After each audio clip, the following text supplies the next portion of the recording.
Hello everybody and welcome to Let's Talk Mate, Solent Mind's men's mental health chat. And before we get into this, I'd just like to say if anything we do talk about on this podcast does affect you, please get in touch with our crisis services. If you're in Portsmouth, Havant, East Hampshire, Fareham or Gosport, you can get in touch with the Habour. That's open between 4:30 and 11 p.m. every single evening. If you're in Southampton, get in touch with the lighthouse. Apart from today, that this will be uploaded because the lighthouse is closed today. But every other day, whenever you're watching this for the rest of the week, the rest of whenever, the lighthouse will be open 4:30 to 11 p.m. every single day. The details on how you can get in touch with those services will be in the description below, as well as national services if you are from outside those areas.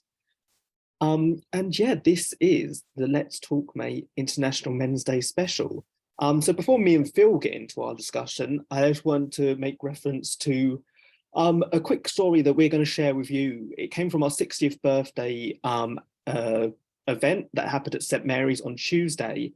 And it is David Mitchell from our employment team who will be sharing his story about how he started as a service user with us here at Solent Mind, eventually moving on to a full-time employee. So we'll go back to Tuesday with David. So I'm just going to tell you a bit about my involvement with Solent Mind, from being a service user to now working for the organisation. Mental health has been a huge part of my life ever since my mid-teens. I'm now 35, and in the last 4 years I've got to a place where I can manage my illnesses, enabling me to live the life I want to. Before this, I would never have contemplated standing up in a room full of people documenting my life with mental illnesses. The main reason I'm able to do this is the positive impact that Solent Mind services have had on my recovery. 20 years ago, I knew nothing about mental health. No one discussed it, and as far as I was aware, nobody I knew struggled with it. Aged around 16, my mum noticed that I was displaying behaviour which was abnormal. I've always felt anxious and uncomfortable in my own skin, quite shy and self-conscious when I'm with other people. I started to constantly seek reassurance from my mum and friends, repeating the same things over and over again, needing them to reply each time in the same way. I had an overwhelming feeling that I needed to get things right or in order a certain number of times. It varied and manifested itself in different forms. Some of these were tapping, staring, making lists, coughing, winking and constantly checking. I had to do these repeatedly in the same order and frequency. If I resisted, I would feel extremely anxious. My mind was always working in overdrive, causing me to feel very tired, but unable to ever relax or switch off. My mum tried to talk to me about it, but I would become angry and dismissive. I didn't want to be seen as different from anybody else. Eventually my mum managed to drag me to the doctors, and I was diagnosed with obsessive compulsive disorder and given medication to take. Soon after this, I started to develop an unhealthy preoccupation with my appearance. All I thought of was how ugly and abnormal looking I am, and that others thought the same. My focus was on my face. Alone I would spend hours looking in the mirror or went outside any reflective surface I could find. I made lists of all my facial features I hated, comparing them to others. These feelings and thoughts were overwhelming and intrusive. I began to regularly scratch, claw and beat myself in the face. I kept silent about this for many years to come. There was a real lack of self-esteem and confidence, periods where I'd feel very low and sad. I stopped taking interest in things I previously enjoyed, spending most of my time in bed. I saw the doctor again and a psychiatrist who said I had depression and increased my medication. I just felt ashamed and embarrassed who I was. Every day I felt physically and mentally drained. I started to drink heavily for some kind of a release. This just masked the problem, a vicious cycle that would continue for the next 12 years. I went to university in London where things continued much the same. I missed a lot of classes and did the bare minimum to get by. I couldn't concentrate in classes because of my mental health. It was a mini miracle I even managed to finish my degree. The 6 months after I finished my degree were a particular low point.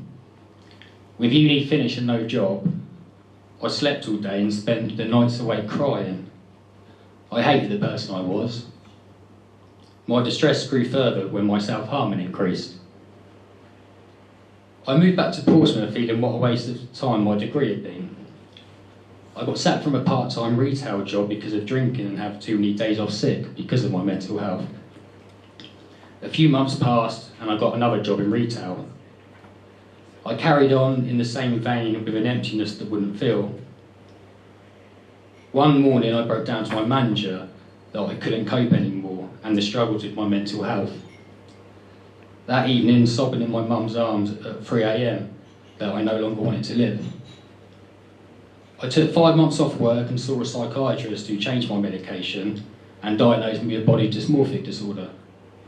I did 25 sessions of cognitive behaviour therapy. Looking back, I wasn't fully engaging with the treatment. So little changed. My drinking increased and I had more time off work. I was frustrated that I couldn't get any better. All I did was self-loathing how the world would be better off without me. My relationship with my dad became strained, so I moved out. Days would go by without me getting out of bed. I no longer cared about anything.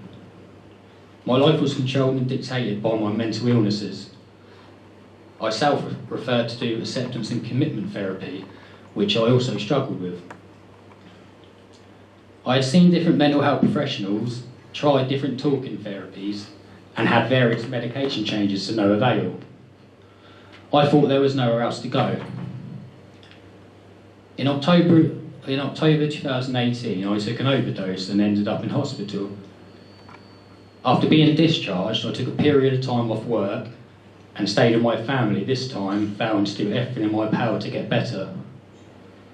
For the first time in my life, I was completely open and honest to my family, friends, and mental health professionals, how my mental health impacted me, and to accept all the help and support offered to me. I had been told a few years previously about the Wellbeing Centre and the Solent Recovery College by the NHS Secondary Mental Health Team. Back then I was afraid to attend, thinking what use is this going to be? Well, how wrong I was. Attending sessions at the Wellbeing Centre and class at the Recovery College is the best thing I have ever done. It was the catalyst for my recovery. I attended pretty much every class available at the Solent Recovery College for the whole of 2019. I was nervous and reserved at the beginning, still with doubts. The more classes and courses I attended, the more confident I became. The trainers and fellow students speaking so openly about mental health was a unique and powerful experience. For the first time I realised I am not alone. I started speaking openly about my illnesses, no longer with embarrassment or shame. In fact, I started to embrace them, becoming accepting of who I am. The peer trainers inspired me that recovery is achievable. I learned so many skills that I continue to use every day. I become knowledgeable about mental health, factors which help in recovery and looking after my well-being, also how to self-manage symptoms with positive lifestyle changes. I'll say the recovery journey is not easy. It takes a lot of hard work and dedication, but with that brings so much reward and fulfilment. Slowly comes the point where you are having more good days than bad, slowly taking pleasure in life again. There will be bad days and setbacks along the way, but I know there is always hope, a light at the end of the tunnel. I was fortunate enough to have this hope installed in me from the peer trainers at the Solent Recovery College, showing belief and encouraging me when all seemed lost. They inspired me to become a peer trainer at the college. For me to hopefully have the same influence on someone else's recovery gives me no greater pleasure. After becoming a peer trainer, I decided that working in mental health is my calling. During COVID, I volunteered twice a week as a facilitator for an online peer support group that Solent Mind Community Peer Recovery Team ran. Then the opportunity came to join the organisation as an IPS employment specialist, initially on a short-term contract, which is now a full-time permanent role I've been doing for 2 years. I love my job. Supporting individuals with mental health conditions into paid employment gives me a sense of purpose, which I never had in my life before. I'll end by saying I feel honoured to work for Solent Mind. To be part of an organisation that makes such a meaningful and positive difference to the community is a privilege. All the staff are so passionate about what they do, and Solent Mind really do value and champion using lived experience to make a real difference to people's lives. I have no doubt that without Solent Mind, I would not be in the position I am today. For that, I would like to say a huge thank you, and also thank everybody that supports Solent Mind for us to be able to continue to do such important life-changing work. And here's to the next 60 years. We're back to the present day now, and I hope you enjoyed that really inspirational story from David. I was there live for it, and it was generally like captured the imagination of everyone in attendance. Really raw, really well told, and David is a fantastic colleague, and we're really privileged to be able to work with him and to hear his story. So now let's get into the bulk of the podcast. First of all, I'll introduce myself, which I actually forgot to do a bit at the start. I'm realising now. But my name is Sam Clark. I'm the Digital Content Officer for Solent Mind. And alongside me is one of our regular guests as well. Phil, if you would like to introduce yourself. Hello, I'm Phil Vickers. I am the Wellbeing Coordinator at Positive Minds in Portsmouth. It's nice to hear someone else's voice other than mine, because I feel like I just rambled for so long there. But first of all, let's go to the most important question, of course. How are you doing? How is it going? Yeah, good. We're busy as ever. It's not raining today, which is an absolute bonus. Yeah, things are great. Yeah, so much to the point where I've actually had to draw my curtains because the sun was beating in on my face just before you jumped on. But yeah, it's been really busy for us. But again, going into kind of December, it starts to quieten down a little bit as people start to have their little holidays and whatever else. Obviously, still a very tough time for a lot of people, and even tougher time for a lot of people. And I know next month we'll be talking about that seasonal depression that some people will go under. So that's a preview of next month's podcast, as we're talking a little bit about that. But for this month, I think we're going to, because it's International Men's Day, it's really nice to kind of go over everything we've covered, because we've covered a lot on the podcast over the last kind of year and a half.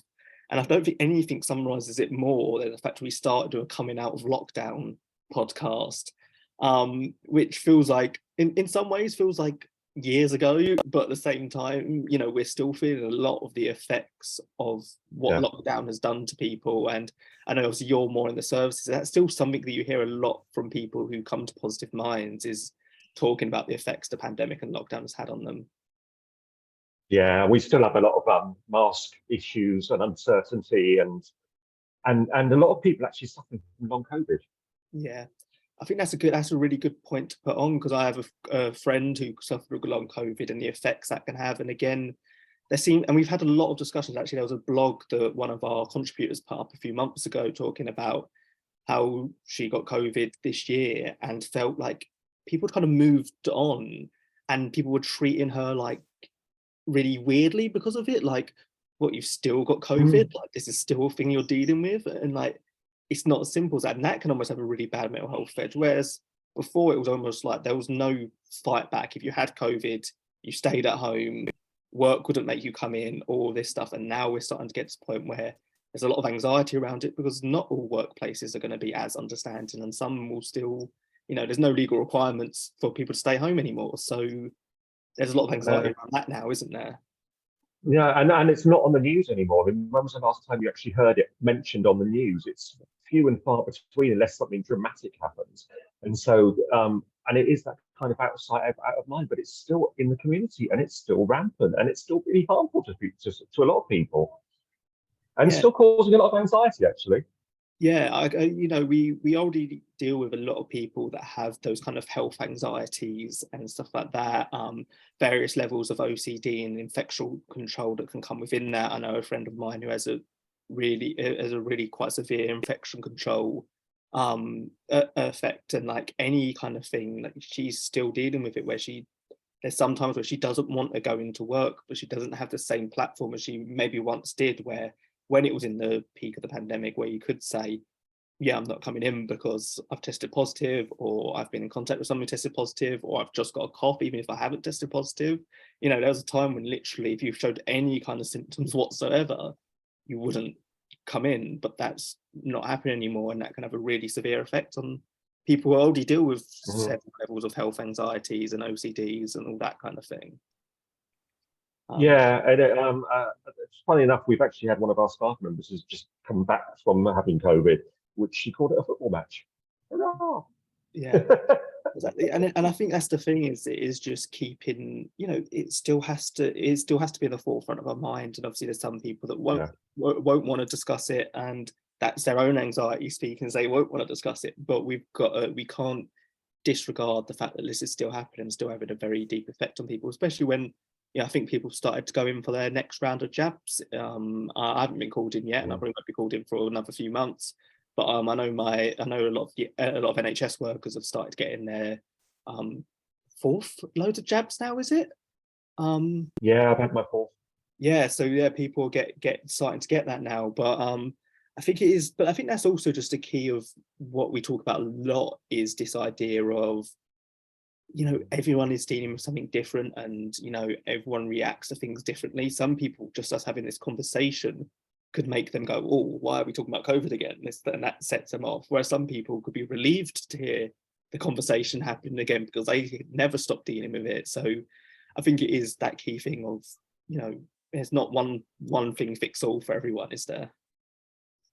Yeah, and I think the other thing that people tend to forget about as well, and it's sort of become the new norm, is the effect it's had on services, and the effect it's still having on services like your GP surgeries, hospital appointments, all that kind of thing. And that's causing also a lot more anxiety and indecision than normally, we would find in the general population, and people are still suffering because of that. It's just another ongoing track of what's come out from this whole pandemic.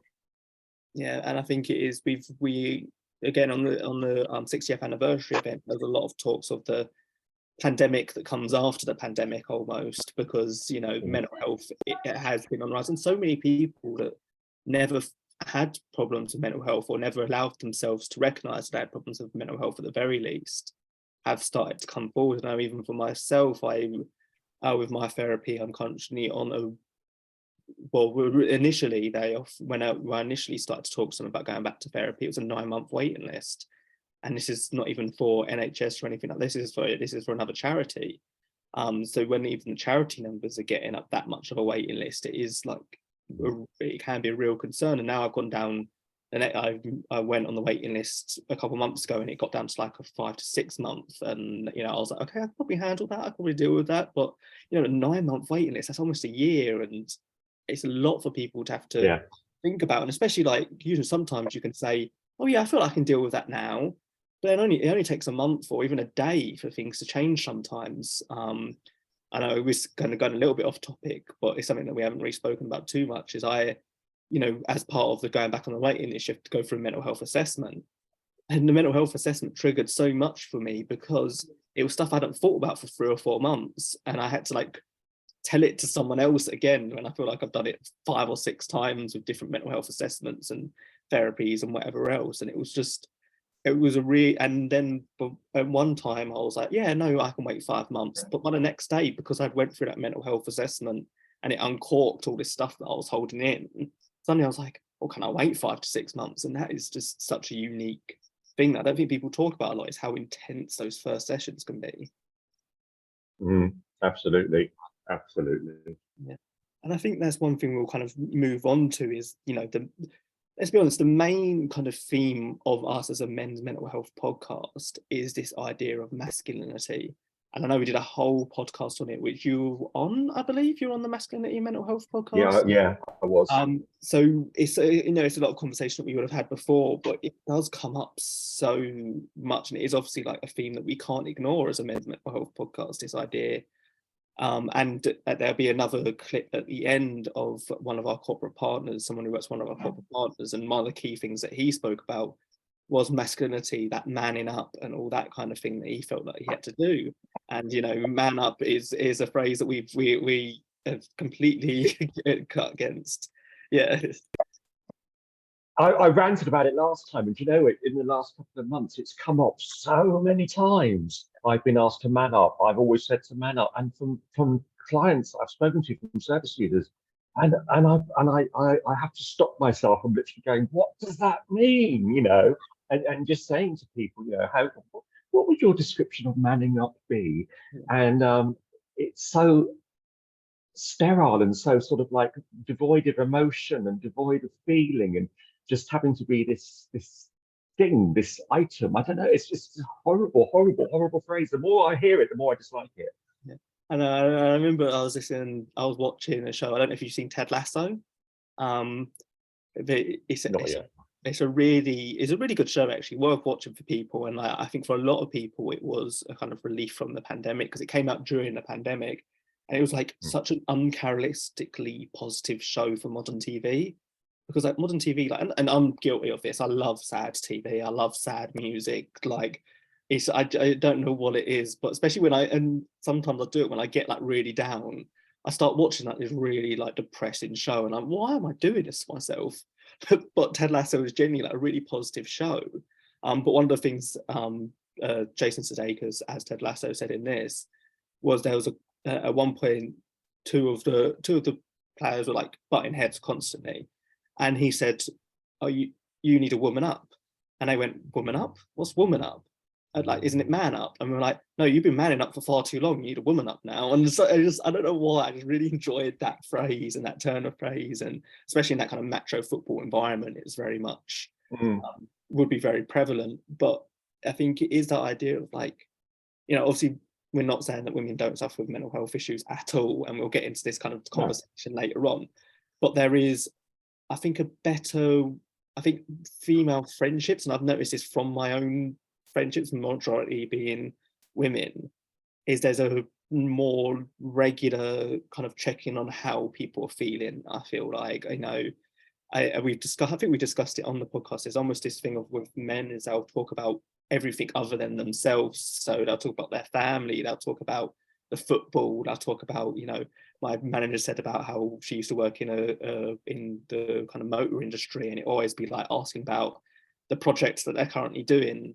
But very rarely do you ask a group of men saying, "How are you doing? How are you feeling?" And that's why I kind of said it at the start of this podcast, just to really highlight that. But it can be quite, and some people get taken back by it as well. I don't know if you've noticed that when you ask someone how they're feeling, there's a little bit of a, "Oh, yeah, always." I mean, we ask it on a daily basis to people, and there are people who still are taken aback by what you actually want to know. You really want to know. Well, yeah, that's why you're here, and that's what we're trying to do. And it is still that kind of stiff upper lip British stigma kind of thing. Sometimes I think that people are like, "Yeah, you don't really want to know, do you? You're just asking this question." But no, we do want to know. Yeah, just asking to be polite almost. So you almost got, and it's the and it's a typical response as well. And I think this is worth going through as well for people to be able to keep it on, to say, not, this isn't always the case that these responses mean someone actually wants to talk more. But I found with myself, I would often blame it on being tired or something like that. That was a huge thing when I was deflecting. People asking how you doing, I'd just be like, "Oh yeah, no, I'm just really tired," which sometimes I am. I also suffer from insomnia, so it's not completely unreasonable for me to actually be tired. But quite often, it was an easy excuse, like, "Oh yeah, like, are you sure? You seem a bit," and I'm just like, "Oh no, I'm just tired," or there's several other things that you could kind of shift it off on, or even and it might be actually the root of the cause, but even like shifted it on like, "Oh, work's just been a bit stressful," whatever else. That we all use that one.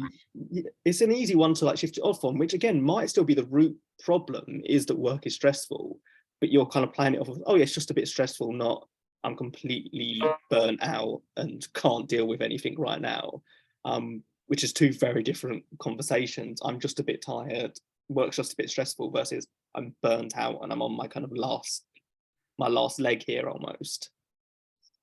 I mean, yeah, there is that, and I think we're quite lucky. I work in the Portsmouth support and recovery part of Solent Mind, and we get asked regularly how we're doing with work, and they really want to know. And if I feel I can say to my boss, things aren't going well, I'm really stressed out, I'm really burnt out, I need some time, and that will be thought about and actioned. And I know it will be. So I actually feel really supported in that, and I feel that's something that, especially someone who suffers from mental health issues. I've got chronic depression and anxiety. It's such a nice thing knowing that I've got that safety net there. Yeah, it almost helps more. Like, it almost makes it so that you're less likely to feel like that more often as well. Because I feel like, yeah, when you have the additional stress of, oh, I know I can't take a day off, or I know I can't take this time off, or I know I can't go to my manager about it, that's an additional stress. Whereas you always have a little bit of a relax, and that is, I have it as well. Like, obviously I don't work in the services like you do, but I do work. It's still the feeling and the ethos of the company stretches throughout, or it should stretch throughout you. At least from my experience, it always has. And sometimes, as I say, I suffer with insomnia, so sometimes I don't even need to tell my manager if I've decided to take it like an extra hour in bed, because I'm better off coming at 10 and working till 6 than coming in at 9 and probably not doing anything for the next 2 hours because I'm so zoned out and tired, and I can just sit and stare at a screen for 2 hours. And it's actually more productive than it's actually more productive for me to say, actually no, I'll take an extra hour in bed, make sure I'm actually ready to come in. And again, I don't need to even tell my manager that. Like, if I'm not in at 9, she'll assume that's what's happened, which is a luxury. Again, I guess there's a privilege that I have where I don't have service users to look after, and in loads of other industries, like, that's not necessarily an option. But there should be a little bit more flexibility to allow for that, because especially in the places that is an option as well. There's a lot of places where that is an option, but it wouldn't be allowed. And I think that's the key thing, is like, you're going to get more out of staff. There's not just staff going to be happier and more comfortable. You're going to get more out of staff if you allow them to dictate when they can do, basically. Like, rather than this strict 9 to 5, you come into the office, and again, it'll come into like the work from home or work from the office thing conversation as well. But that flexibility does make such a difference for mental health, and knowing you've got that, it makes such a difference. Yeah, absolutely. And we've got several staff who work here hybrids. Most of us do actually, and work from home 1 day a week. I prefer not to, because I end up with my dog staring at the back of my head for 6 hours, and it makes me a little bit paranoid. But most people here will do that, and it is really helpful for them.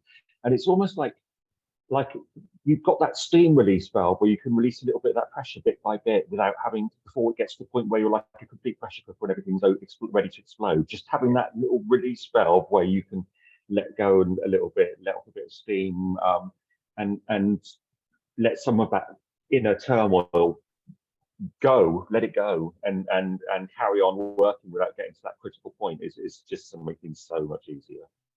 And I think, as a general rule, we always talk about, I think we've done a big push about this whole idea of mental health maintenance. I know it was a big line that Positive Minds pushed during the kind of open day earlier in the year, like mental health maintenance. And it's a term that I've actually come to really like. I don't know, it's one of those things that as soon as I heard it, I was like, yeah, that makes sense to me. And like, it's this idea of not letting yourself get to the critical point of crisis, because it's a lot harder to get yourself back from that than it is to get yourself back from the starting point, when it starts to go downhill, which again isn't always easy. Some services won't necessarily take you on until you're at the crisis point as well, which not the case in Solent Mind, but a case in a lot of other places. But I think that is a key thing, of not letting yourself get to the point. And therapy doesn't have to be just for when you're at your lowest. therapy, like I'm not at my lowest right now, but I want to go back into therapy because I just find it a helpful tool just to talk consistently and talk to someone who's a professional, get a few refreshments in terms of a few techniques that, you know, it's so easy to kind of forget the benefits of certain techniques. It's so easy to kind of, you know, you do it for the first few months and then you start like letting it go a little bit more and like just get those reminders. Yeah. And I think that is the key thing of not letting yourself get to crisis. If you possibly can, obviously, if you have got yourself into crisis, please come talk to us, Samaritans, shout, whoever that might look like. But you don't have to be in crisis before you can reach out for help. That you can just be feeling a bit down for whatever reason. I mean, that's where we come in. Realistically, we run our workshops, which, you know, we do the 5 ways to well-being, the decider, depression, anxiety, or depression and low mood, sorry, and anxiety. And they're quite simple skills in there, but they're really good for topping up that stuff that you probably already know, but just don't focus on. So quite a lot of the stuff that we do, or that we help teach people, is stuff that is really simple and really easy, but you just forget to use those techniques and you forget them in your daily life, or, you know, taking notice of things like exercise. How many people don't even think about when they're doing the housework, they're giving themselves a bit of a workout, and recognizing it, that you've done that good thing for yourself in a daytime is so important to people. Absolutely. Yeah, and what the kind of like, while we're talking about this, what are the kind of small things for you that do that? Like, what are those kind of regular things that you just do every now and then, and it really does, you notice it lift that mood and you notice that benefit from it? Yeah, I mean, you know, walking my dogs. So there's certain places I will go in Portsmouth where I walk my dogs that just are fantastic. Milton Locks is just one of my favourite places to go, and the dogs love it up there. It just makes me feel generally good up there. There's so much to see. It's normally quite peaceful. It's beautiful scenery. It just brightens my day. And also, this is quite sad, but I do knitting. Yeah, that's a beautiful. I would love to be bad knitting. I would really like, genuinely, that's one of the things I actually might get into it, to be honest, because it's one of those things. It just feels like, you know, I have a certain amount of satisfaction from my jobs where like I do like the video editing and stuff like that, and coming up with like a finished product is quite you get a little rush of adrenaline and like, oh, like this is done, and like your vision has come to life. And I can imagine that I've always one thing I've always envied is the fact that I've got no artistic skill whatsoever. And I wish I could like just do drawing or something like that. Like, that would genuinely be such a cool skill to have, I think, just to be able to draw and design something. But I don't know, but maybe like knitting is the closest thing I can get to that, like the closest learnt skill I can get to that, because yeah, like my artistic endeavors are not there at all, to be honest. But it was my lockdown savior, to be honest. It was a thing that I learned off YouTube, just to have something different to do. And yeah, now everyone's got loads of badly made scarves from me. Hurrah! My friends love it. Yeah, I think that's the best, because I think next year I'm actually going to. I've been debating going back and forth for this, but I think I'm going to do a thing where I try something new every month, and I think that's going to be my thing. I'm going to try some kind of new activity, some kind of new skill, whatever it is, every single month, and see how I get on with that. Just because there's been so many things that I've been like, oh, I'd like to do that, but I just keep putting them off. I just keep like shoving them to the side. Like one of the random things is my friend keeps asking me to come to pole dancing classes. And I've just like, and I've always been like, that would be quite cool actually. I would actually quite like to do that. But then every now and then I'm just like, no, I won't do it, or whatever else. And it's got to a point now where my friend's just like so good that I don't even want to go with her anymore, because it would just be humiliating. But you should see if there's a men only class. Yeah, go to that. Yeah, this could be a new career for you. Just anything that's like there's something new. And like we had on Black History Month podcast, we had Frank, who does this boxercise fitness. Yeah, and it looks really cool, and I'm like, oh, I want to try that as well actually. So I've got a few things in mind for next year. I think I'm going to try and do something new every month, learn a new skill or do a new activity or something like that. And yeah, just see how you're going to have to update us now, Sam. Yeah, every month we want to see a picture of you trying a new activity, whether successfully or unsuccessfully. This has got to be shared. This is partly why I'm saying it on here, because I feel like this is some level of commitment that I now have to it. Before I was keeping it a secret and like not really saying it to anyone, whereas now I feel like I've said it publicly, so I have to do it. So I'm gonna force myself into doing it. But what I've referenced there is Yeah, you heard it here first. This is now an official contract. yeah, it is. I've signed the contract officially to have to do this, so it might have to be a little bit of content for Solent Mind. Who knows? Can we have a suggest salmon activity day? I don't know how I trust people with that. To be honest, that could get really dangerous. That's what we're lovely. Maybe I'll go out, maybe go outside the men's working group a little bit and not just because that could get really dangerous. But I think the conversation that we kind of touched on just there is we did have our Black History Month episode, which would have been the last episode we had actually last month. And then a couple of months before that, with both of us were on, we had the Pride Month episode. And I think one thing I want to address a little bit on that as the sun comes beating in through my window, especially on the Pride episode, there was a lot of negative comments about it. Some of it was just straight up, bigotry, homophobia, whatever it might be, which took me, I don't want to say it took me by surprise, because I'm used to this. I work in EDI and stuff like that, so I'm not completely not used to that kind of thing. But there's something shocking about it when we're literally talking about people's mental health and people still decide to do that. And there was something, even to me, who again, as someone who's really used to that kind of thing, did take me by surprise a little bit. And again, with the Black History Month episode, we had some questioning about why we're specifically, looking at one area, like we're looking at specifically Black men, or like with the Pride of looking at specifically LGBT people. But the fact of the matter is, these are people that have shown to suffer more statistically with mental health issues and are less likely to reach out for the help they need. And that's a key thing. That's a reason why we need to have those conversations. Absolutely. We had a conversation the other week in Portsmouth about the Black and ethnic minority communities and how we don't see so many of them as service users because why we don't. That's the conversation, was why we don't see so many as service users, and it's an interesting thing to explore, that there needs to be a way of accessing services for everybody, and not just and having these conversations, having the Black History Month, having the Pride conversation is really, really important to have people included, But there's always going to be someone who's going to feel excluded from whatever we do. We've found that already, that you can't please absolutely everybody, but we can do our best to please the majority.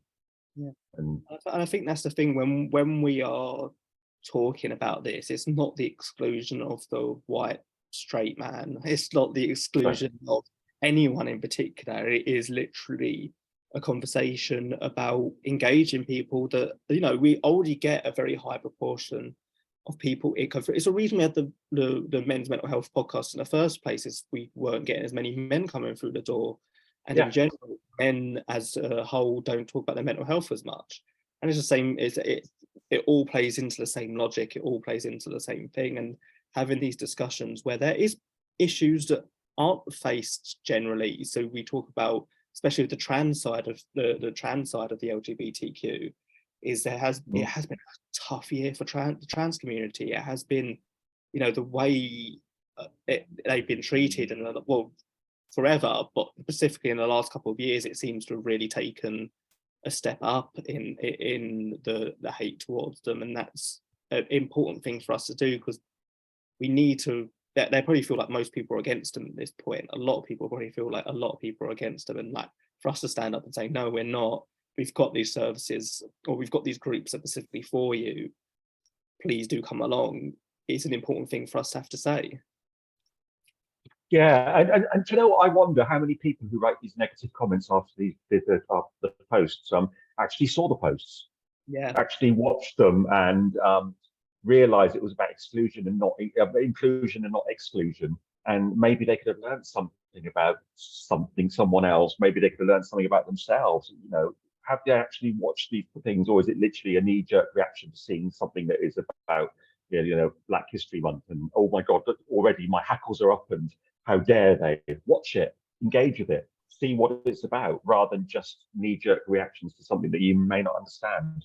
Yeah, I think that is the key point. Is like that is again, part of the point of why we did the discussion, especially the Pride Month episode, there was a lot of discussion and just kind of explaining exactly what the differences are, why we have these specific issues for LGBTQ people.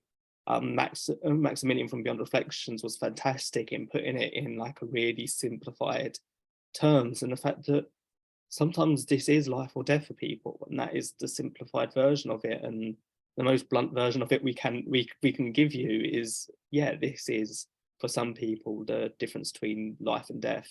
And if you don't take it seriously at that point, I don't know what point we can make to make you take it seriously. And it is a tough conversation to have, because again, we don't want to feel like we're not excluded anyone from this.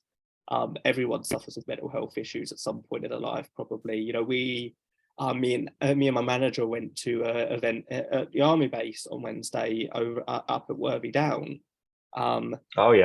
That was a really interesting day, because, you know, first of all, I don't know why I was shocked by this, but it was one of the most, in terms of like culturally, it's one of the most diverse places I've ever seen. Like generally, like there was so much diversity within that, within the ranks. We're talking to so many different people who came from so many countries or backgrounds and everything, and it was, so that from that aspect it was really interesting. But also, you know, that is an aspect of a lot of people who we need to be reaching as well, because, you know, especially again in our area, when you look at the areas that we cover, is very military heavy throughout, whether it's like Portsmouth, which is essentially just a navy city, isn't it? Portsmouth, like when you actually look at it, like we've got Gosport, we've got there's loads of bases over in the New Forest, and I say all up into Winchester with Worthy Down. It is a big part of what we do, and again, this why local minds exist, is so we can craft our services and we can craft what we do to the people in our local area.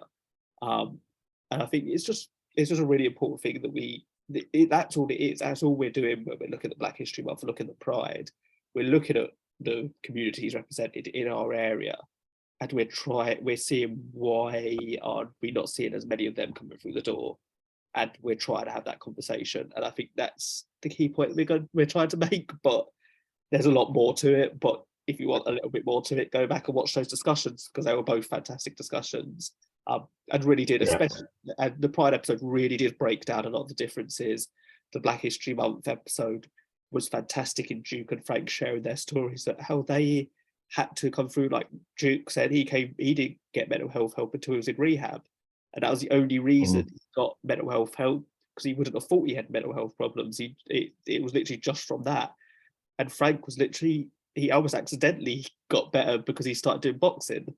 And like these little things where people aren't having these conversations aren't happening early enough for us. But hopefully, you know, seeing Frank and Duke and seeing everyone in the LGBTQ episode hopefully gives people an idea of, you know, first of all, you know, 3 of the 4 people in the LGBTQ episode worked for Solent Mind. 2 of the 4 were people who you could potentially get supporting you if you did come into us. So it's then you're not talking to somebody who doesn't understand what you're going through, hopefully. And that's the same for everyone. We've got a variety of different mental health diagnoses throughout the staff. If you've got OCD, if you've got this, if you've got it's just seasonal depression, if you've just got, you know, everything. I think like we probably, I mean, I'm just thinking through the positive minds in my head as I'm saying this, and there does feel like there's probably something. You've been to our office a few times, and there's something for everybody.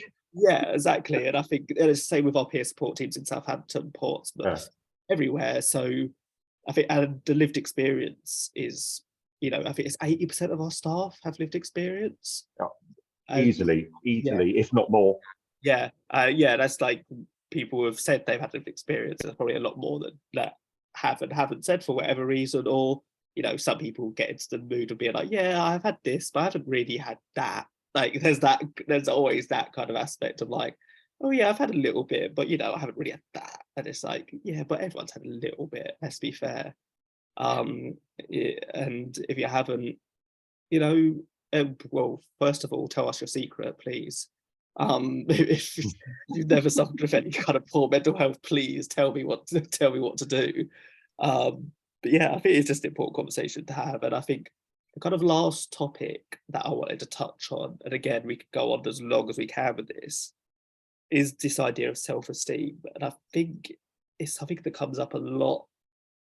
And I think men tie their self-esteem to very different things a lot of the time. And I think that is the key discussion, is like, how often do you think men tie their self-esteem to how nice their car is or something like that, how nice their lifestyle is, maybe, is a better way of describing it. But I know even I've been guilty of that in the past, where you look at social media and you see someone, maybe someone who's in a better job than you in your industry, or it's someone, there's so many external factors that we as men seem to really tie our self-esteem to, which can be so problematic, because realistically there's always going to be someone who has a better car, or who's in a better job, or earning better salary than you, and especially with social media, you're probably going to see them at some point. So it does, and I mean, I live right opposite Ocean Village, so I definitely can't have any problems with my self-esteem when I see Lamborghinis flying past my flat every other day.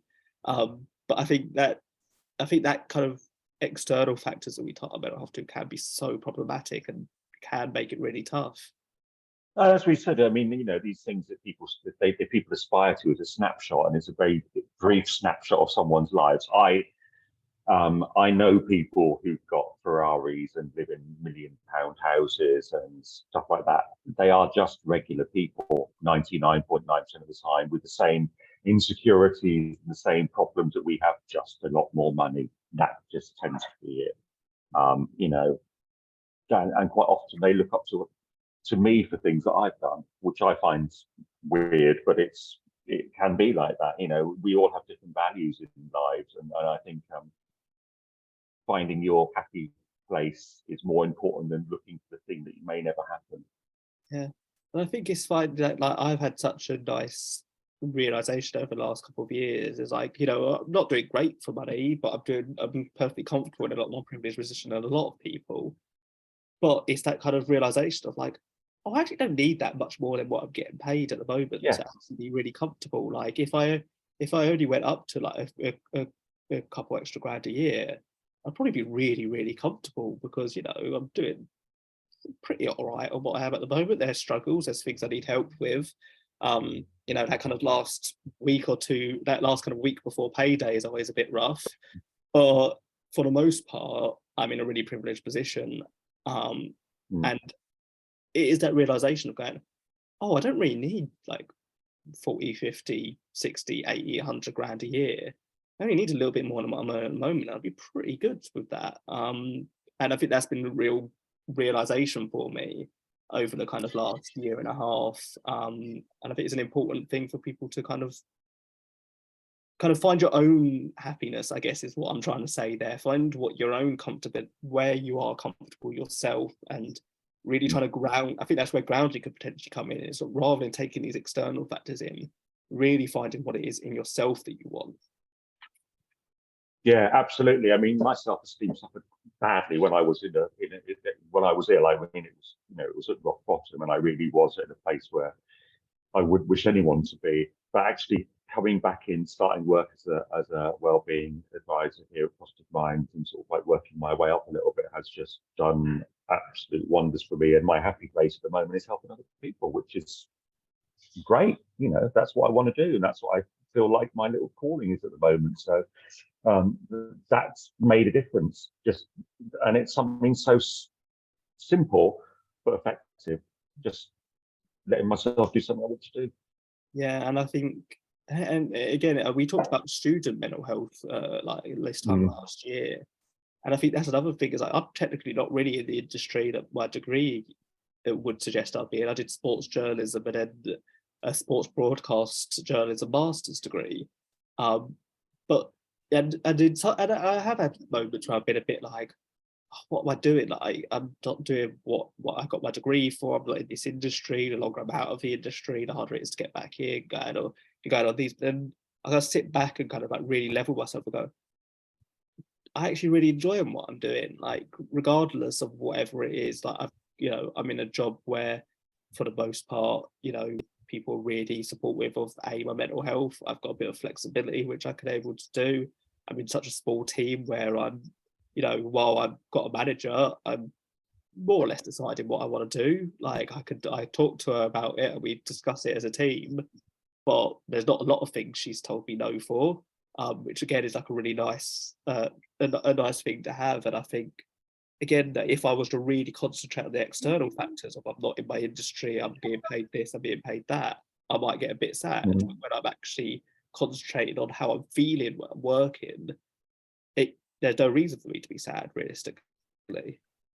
No, and it's also, I think that what we do can be a little bit inspirational, because we've both come from a place where we were quite low and quite down, and it's just the proof that you can get better, you can improve your life, you can move forwards with the right help and the right support. And I think that's the joy of peer support.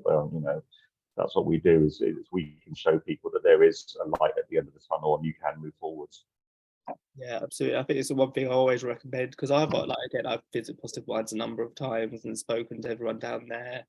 The peer support team in Southampton, I've been able to be around quite a lot as well, and all our teams all over the place. Like, it is just a really nice place to be a lot of the time, and I think that's the key thing. Is like, even if you're not really sure what you want support with, like sometimes just coming in and like having a chat with people, and you getting to see all these people, and like if you go to Positive Minds, you're going to have one wellbeing advisor, but you're going to walk into the office and see everyone else, and everyone else is going to say hi to you and be friendly as anything as well. And you'll put, I mean, obviously I'm a bit biased, I'm staff, so I say hi to everyone anyway, but like I imagine you probably get to know everyone as much as you get to know your wellbeing advisor when you go down to Positive Minds. Honestly, it's pretty much.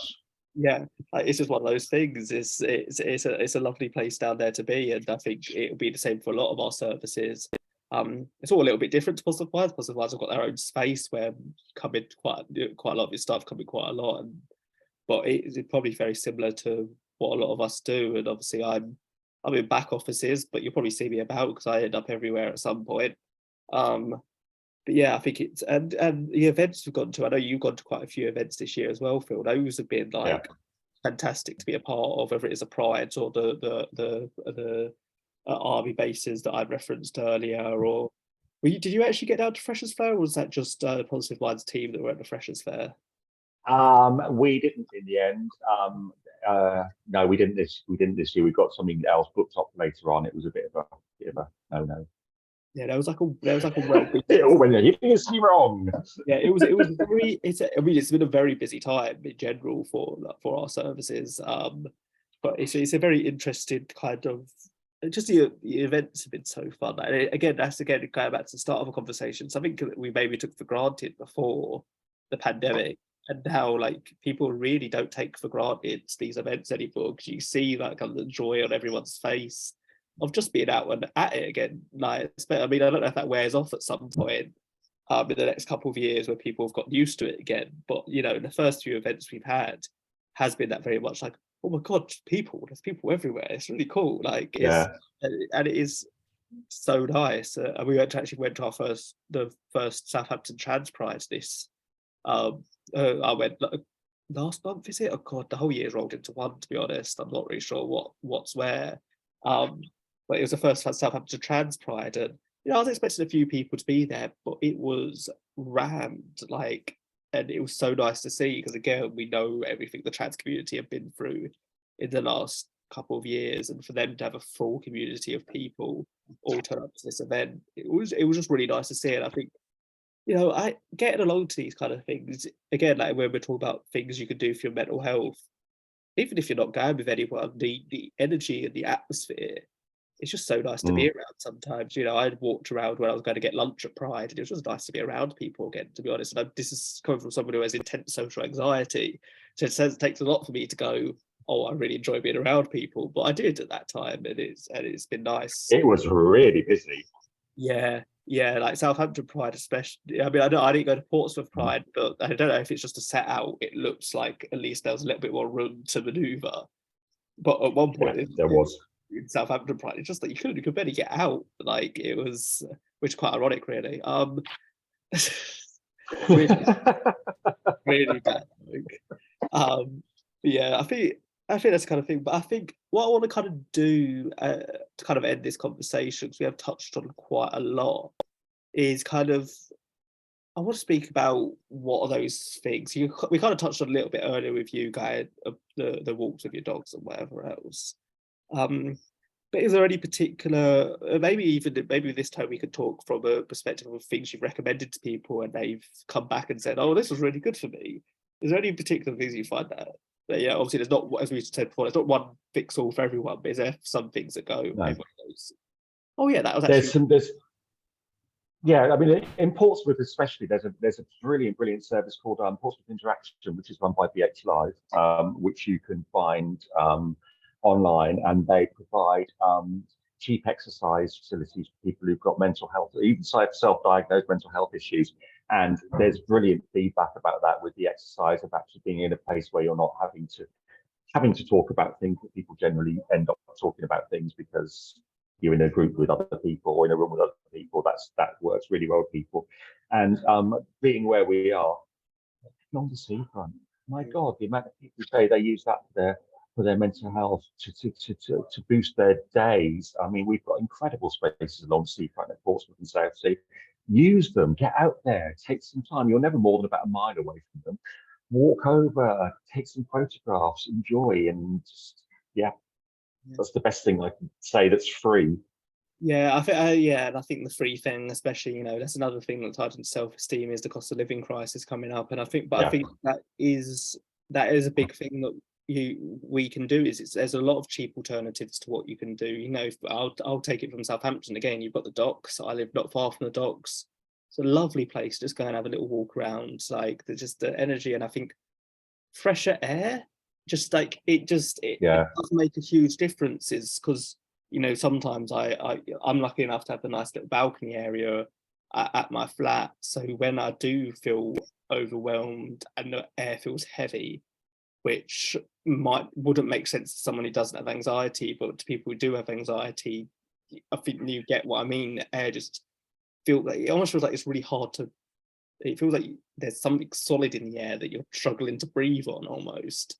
And just be able to walk out and sit on the balcony for a little bit and just be like, okay, the air's getting into my lungs again, cool, like I can feel like I'm actually breathing again, can be such a big thing. And I think the sea air is a lot fresher and feels a lot thinner than the city air, if you like, which again, as someone who comes from London, so I can really attest to that, because the air in London feels heavy as anything.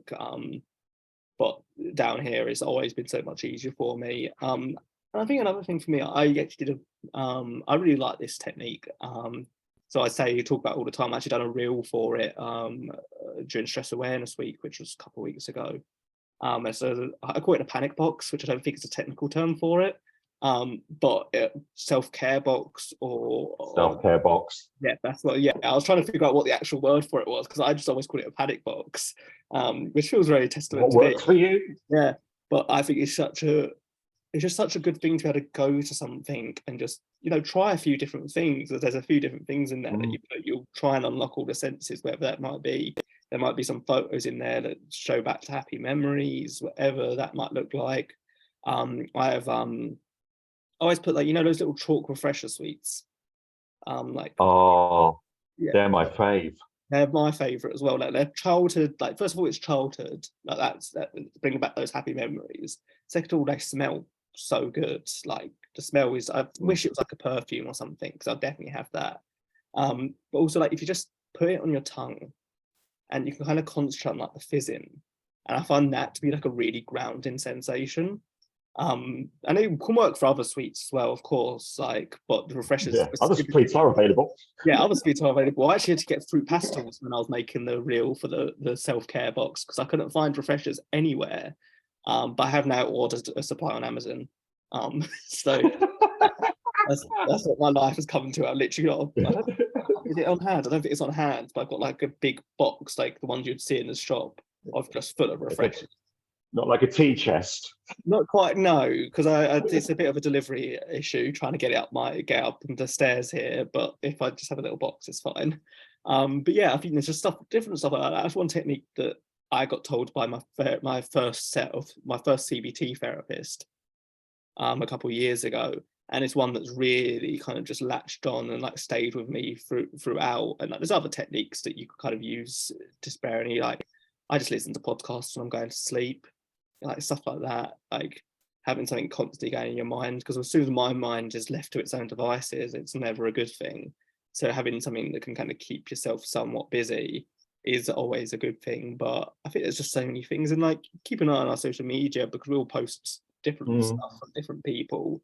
And there's probably something that we're going to do at some point. I might.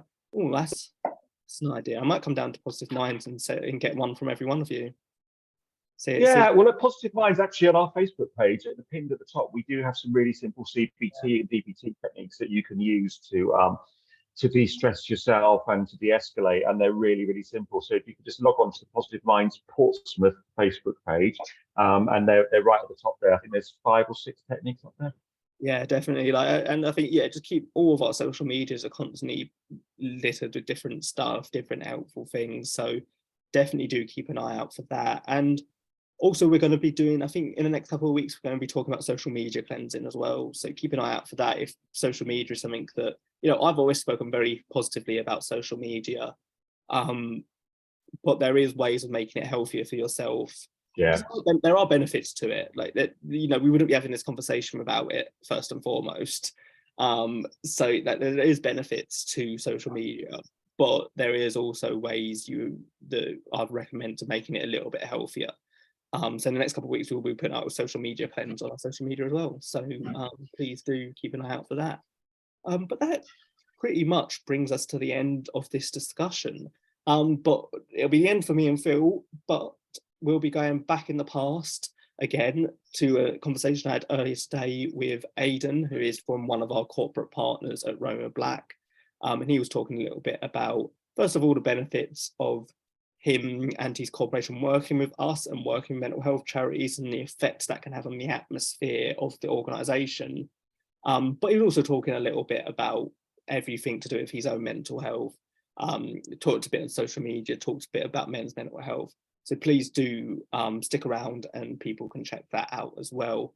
But me and Phil, that's it from us, or at least it's it from Phil. You'll see past me, but you'll know current me anymore.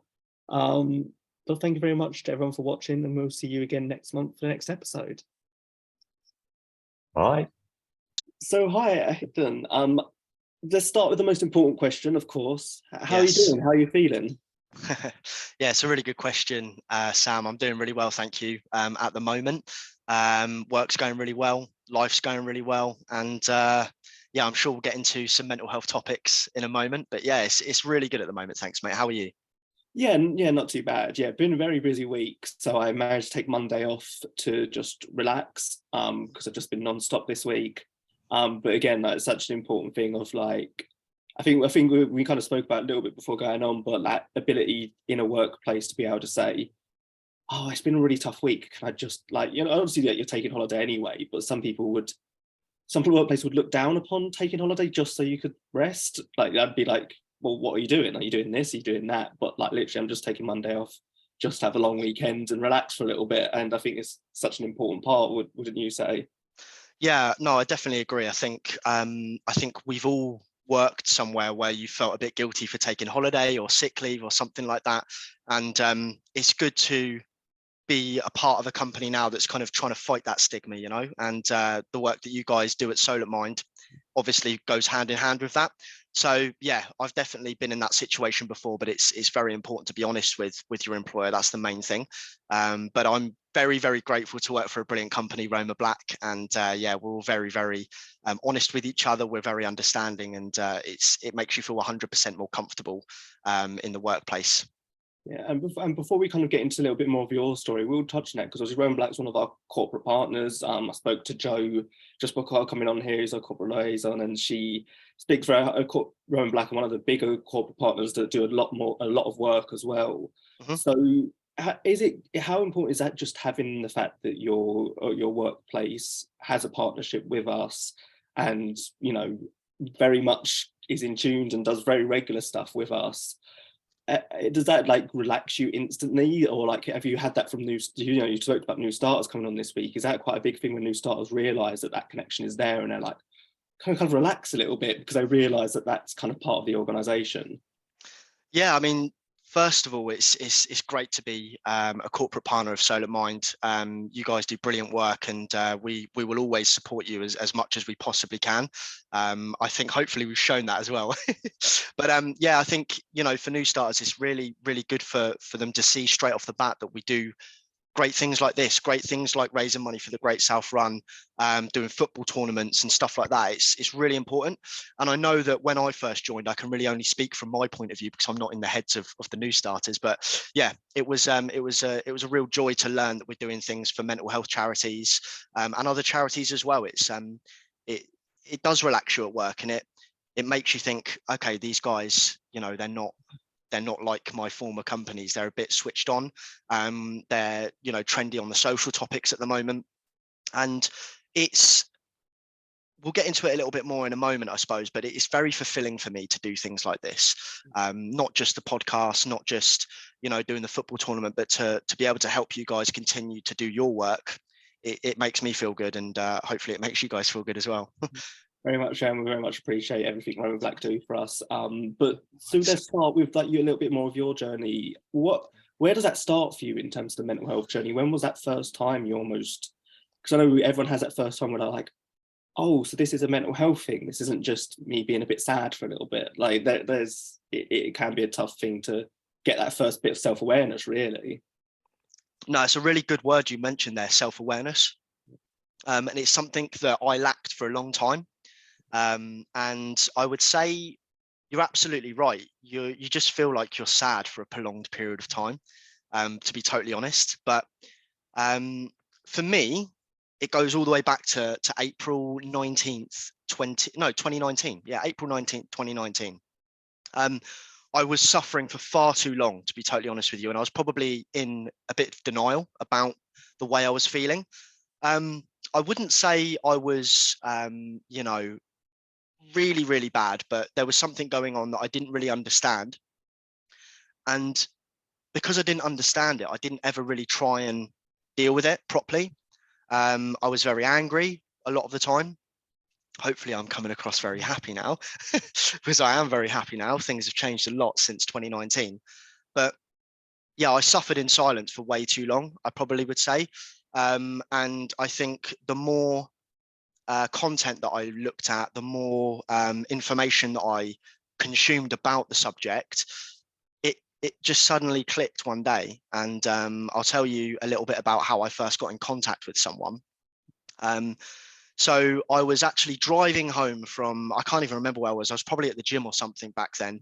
And I came across a fitness Instagram page, one that I followed just for like fitness tips. And he does like YouTube content and stuff like that. So I followed him on Instagram, and I was probably in the worst place I was at the time mentally, having some really weird thoughts. I wouldn't say anything crazy like suicidal or anything like that, but certainly some darker thoughts that I knew weren't right, but I was just kind of suppressing them, because when you get scared and you don't really know what's going on, you tend to just go, oh, I'll get over it, whatever. I'll just push it to the back of my head and hope it passes. A little bit like medical symptoms, I suppose. Some people will go, oh, you know, they'll pass, but eventually they don't, or they do. And sometimes you need help with them, sometimes you don't. But yeah, driving home, I got home, and on this Instagram account, I saw a story from an Instagram account solely dedicated to supporting men's mental health. And I'm all for everyone, you know, being supported with mental health, but I think it's so important for men to have that the kind of outreach, the Instagram pages, the LinkedIn pages, and that's another reason why I do it, is to give people a channel to communicate with me or whoever. So I saw an Instagram story, and he was posting and promoting this guy's mental health page. I won't mention the names of these pages, but if you want them, give me a message and I'm more than happy to give them to you. And I sat there and had a look through this guy's page, and he looked really welcoming and really, you know, a genuine guy. You know, he looked like he genuinely wanted to help people. And the first step that I took was randomly messaging this guy, I had no idea who he was, never spoken to him in my entire life. And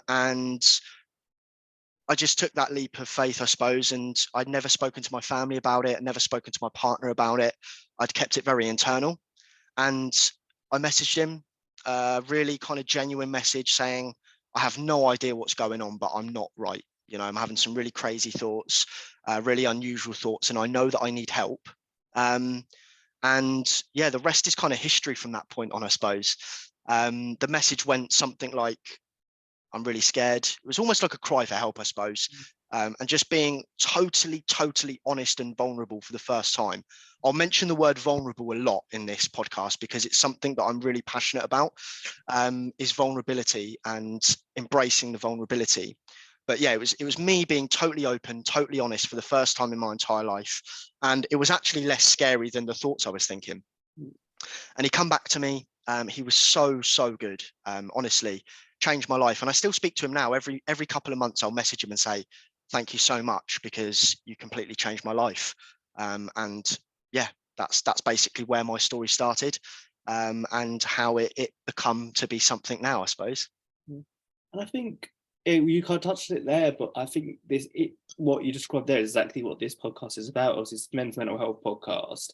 And the kind of thing that I always say is like, even if you're not ready to talk, maybe you're ready to listen. And maybe you're ready to listen to someone else's story and listen to, you know, we've had loads and loads of men on here who just talk very frankly and honestly about their story. And I think that does help with the kind of like the normalization of it. But I think it's exactly what you describe of just being like, oh, this is someone just like me is say it's a fit you, like there was a common interest of like the fitness or whatever it might be. And just you, I think that's where we have a variety of different men speaking, and we hope that there will be at least one person on the podcast at some point that people relate to. And I think, you know, how important is that, just seeing another man talk about it, and realizing that it's not this thing where you've got to, you know, man up is the thing that people always say, and is it not a phrase I enjoy hearing at all. No, but for sure. How important is it to see other men talk about it and then allow yourself to, as you say, be more vulnerable? Yeah, no, it's a really good question. And I think for me, the thing that clicked, it was such a coincidence that day that I saw that guy's Instagram account about men's mental health. It was such a coincidence. And that is what, maybe intrigued isn't the right word, but I'm very like susceptible, you know, I don't know if that's the right way to describe it, but when it feels right and like everything falls into place at the right time. And I was obviously at my lowest point back then, and seeing that Instagram page on that day, if I'd seen it a day before or a day after, I might not have messaged that Instagram page. But it was just such a coincidental time. And I even messaged him that. I said, mate, I would never get in contact with anyone, but it's such a coincidence that it popped up now. I'm feeling at my lowest. Why not take that jump? So that's the last thing I'd probably say is it's coincidental. But to answer your question about how important it is to see men, especially speaking about this subject, it is so important because every single podcast that's done, every single video that's made, every single interview that is done is slowly chipping away at the stigma that we can't talk. And you're absolutely right, Sam. I hate the phrase man up. I hate it. I'm man down. Yeah. I'm rather be man down, because it will come to the top at some point. I promise you. And I know it's quite a big statement, but any man out there that is saying what's getting told to man up, don't listen to it. Because the more you suppress it, the more that you let it simmer, the more that you don't want to speak about it, the worse it will get. And I know that's, you know, it's a very honest thing to say, but it's true. I let it simmer for so long, far too long. And there's a lot of things that happened in my childhood that probably accumulated and added up very slowly over the years. But honestly, it takes one thing and, you know, some of the worst things can happen, you know. So that's the reason I do this, whether anyone hears this or not. If one person hears this and it makes a difference to their life, that's all I need. That's all I really need. And I've always said, the people that don't like this content, physically like it on social media platforms or etc., they're the ones that need it the most, the ones that don't engage with it. the ones that are maybe a little bit too scared to like it, comment on it, that's the people that need it the most. And whether people see this today, tomorrow, 10 years down the line, as long as it helps one person, that's all that really matters. And I get quite inspired by people that talk about stuff like this. Like for me, I don't know if you know who Tyson Fury is, boxer. He was in a real bad state of depression, and he came back and won the World Heavyweight Championship of the world. What better story is there than that, you know? And I remember very, very fondly after the fight, he flew back to the UK and he said, everyone that's suffering with mental health, I've done that for you. And that really inspired me to, you know, if the world heavyweight champion of the world can admit they're struggling, I can. So that was a real big inspiration for me. And I take a lot of inspiration from a lot of people. And that's why I do this. You know, I know a lot of people are a little bit shy to go on camera or a little bit, you know, hesitant. But for me, you just got to let go of your inhibitions and you got to do it for the right reason. And hopefully it can help someone. So it's very, very important for people to speak and for people to see men speaking about mental health on a platform like yours. And I think one thing that is kind of synonymous with your story that's been like a common theme throughout our podcast, and it's like, obviously there's a lot of bad to do with social media. Like we don't have to talk about that because that's been talked about today. Like, Yeah. bad that comes to social media. But one thing that I'm a big component of is actually the good that comes from social media, because for no other reason, we wouldn't be having this conversation without it. For firstly, Exactly. like at the very base of it, but also it sounds like perhaps you wouldn't have got to the point where you would have without social media and without coming across this account. Maybe it's some other way you would have stumbled across it, again, maybe working for Roma Black where they do the partnerships and whatever else, but it was a key part of your journey. And I wonder how that relationship with social media has gone for you, because I'm sure there's problematic aspects of it. As that, like social media is a big part of my journey growing up in Southeast London when no one talked about mental health. Yeah. And then it was only on social media where I started to see like definitions of mental health, and I was like, wait, that can't be. It sounds a little bit like me. What? Like, that doesn't make sense. But then you kind of let it sink in a little bit more. So how big has that relationship with social media been for your journey? Well, you're absolutely right. You hit the nail on the head, Sam. If it wasn't for Instagram, I probably wouldn't have ever spoken about it. Well, do you know what? Actually, that's not the right thing to say. I would have spoken about it because now that I've come through the journey and I'm at the other end and I'm doing very well, I would have spoken to someone eventually, you know. But do you know what? It's a really good question. Do you know what the way I look at it is that I messaging a random account on Instagram, I didn't disappoint anyone. I didn't disappoint my family. I didn't disappoint my girlfriend.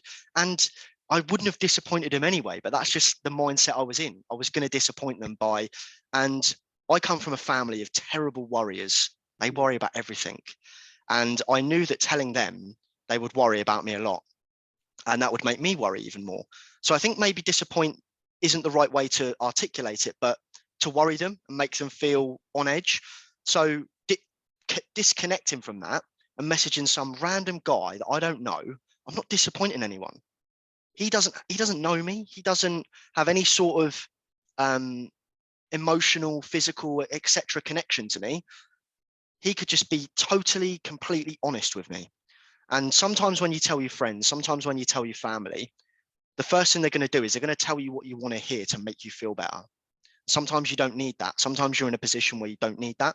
You need the honest answer. And the best way to do that for me was messaging a random guy on Instagram that didn't know me, didn't have any attachment to me. And he just told me the truth. And that's what I needed to hear at that moment in time. So yeah, social media has been it's been on both ends of the spectrum, Sam, to be honest. It's made me feel worse. It's made me feel better. But I condense my social medias down now.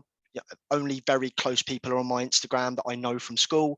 Don't have any random people, don't have any millionaires, I don't have any Forex traders, I don't have any and you know, there's nothing wrong with Forex traders, but I don't have anyone that's going to influence me or paint a picture of some perfect life, because I'm very happy with my life right now. I don't need to see pictures of other people's lives to be happy or to be motivated. I'm very motivated to do a good job for Roma Black. We do everything for a real great cause, and yeah, it's very important to me.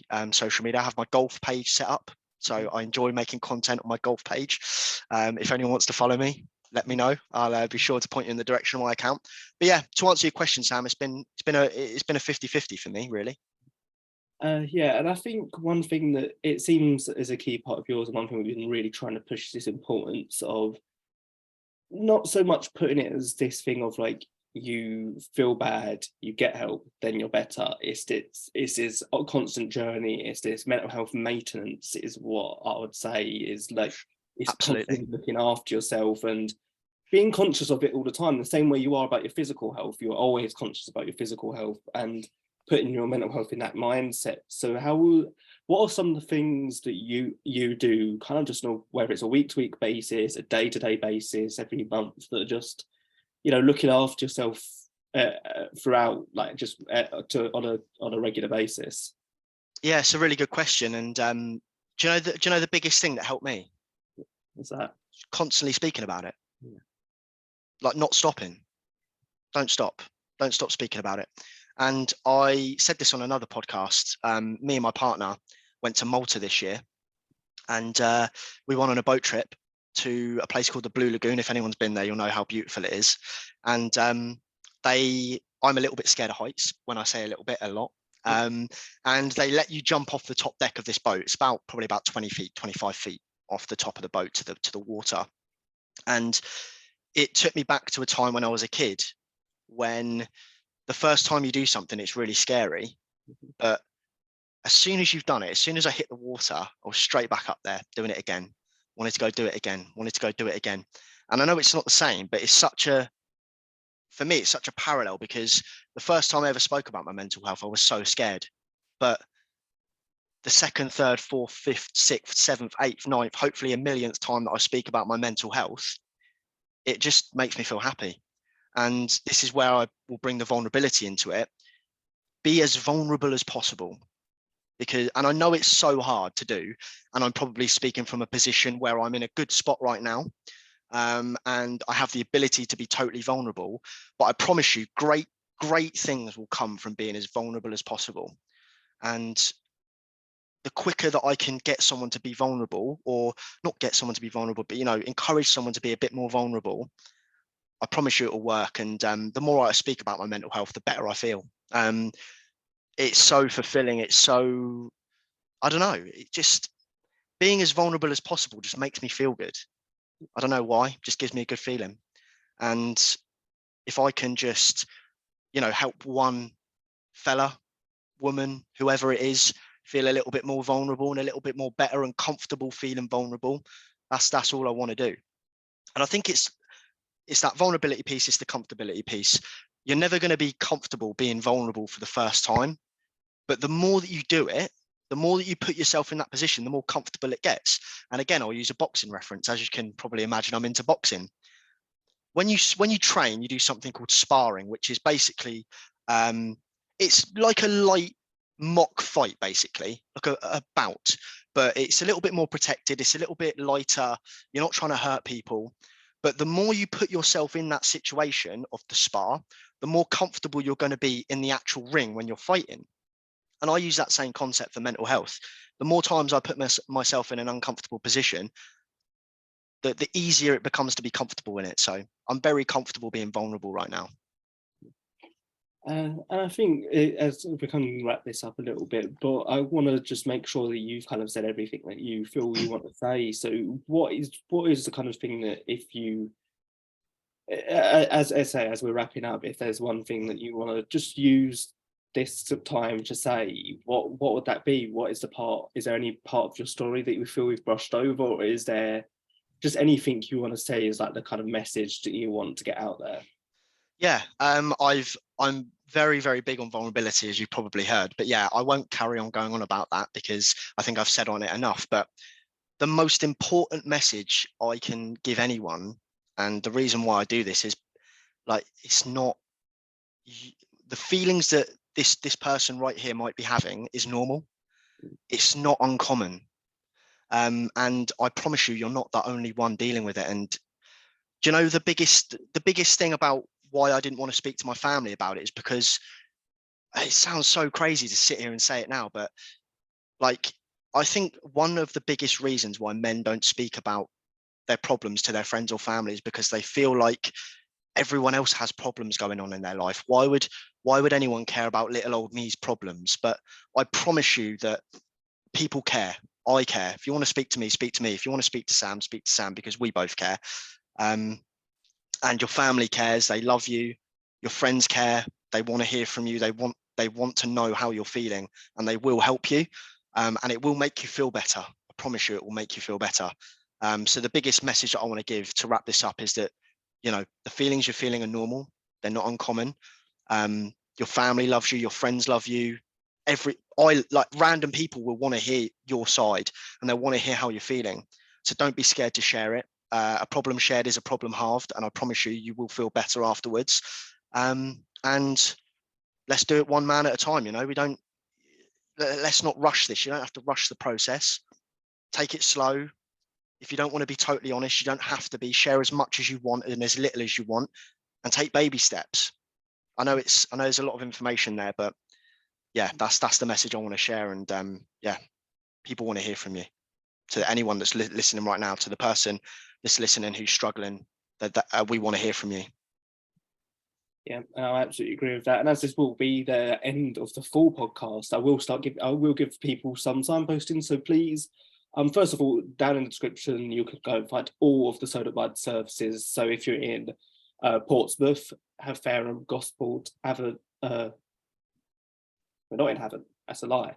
But you could go Havant at East Hampshire. You will be soon. Havant at East Hampshire. But Portsmouth, Gosport, Fareham, up into Southampton, New Forest, Eastleigh, and Winchester is all the places we are. We've got services all across there. So go down into our bio, you can click on our services, and you'll be able to see exactly what services you have and which ones might be for you.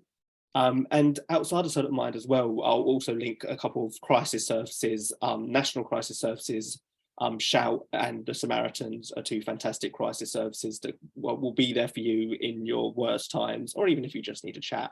So please make sure you do reach out to them, and join us again for the next episode of Let's Talk Mate, where next month we'll be talking about seasonal depression disorder. So please do come back into that. So if you ever feel yourself getting sad when it gets to winter, you might want to watch that, because we're going to have a lot of discussions about the actual symptoms that come with that. So please do jump over there next month. And thank you very much, Aidan, for joining me. Thank you to Roman Black for everything they do for Solent Mind as well. And yeah, we'll see you all later. Thanks, Sam. Appreciate your time, mate.